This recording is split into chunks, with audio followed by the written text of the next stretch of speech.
I think if we take it right back to the very beginning, in Dumfries and Galloway there were a group of carers who had fought very hard for about 3 years, saying that we must give better care for our relatives. And that was what prompted the local initiative.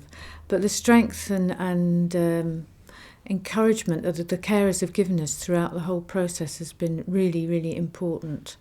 I think this was then followed up by some national cases which were of concern to everybody, and a general understanding that hospitals could not go on in the way they were, trying to cope with all these people with dementia without any further help.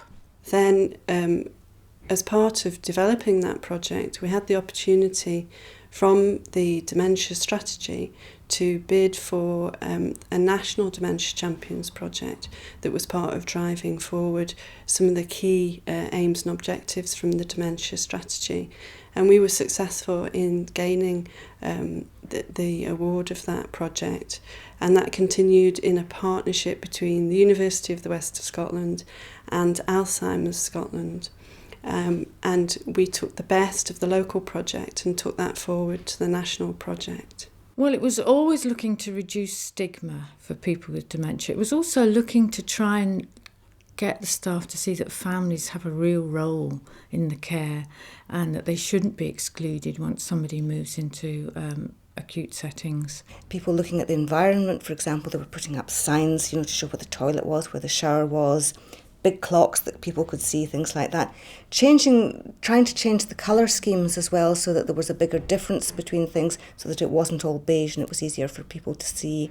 And we have anecdotal evidence from reports that people's medication has actually been reduced because they've got a better understanding of what's going on and that they're much calmer. So they're doing that a lot more.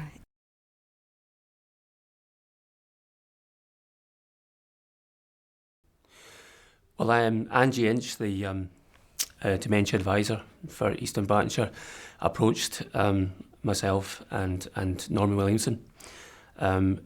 She'd identified a gap in the service, providing training for people who've got problems with memory, maybe due to dementia. The training was available to the person themselves that had the condition, but wasn't so readily available for family members. What we were looking to achieve was that people with dementia would be supported, so that those that supporting them would understand and have insight into what was happening for them and how to actually support them without smothering them or assuming things that the person could do that they couldn't. Just basically to make sure that people were getting the right information about memory and what it is and what it isn't. We hear a lot of carers coming forward and they had particular challenges about coping with the person that they're caring for's maybe repetitive questions or some other memory issues. And long term we hope that this project will help them work through some of these problems.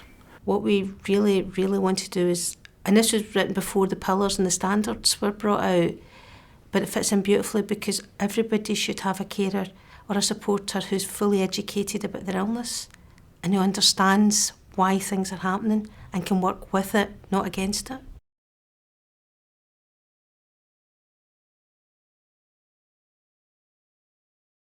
The project that I was involved in was delivering training to 6 care homes in Glasgow that provide long-term support for adults with dementia.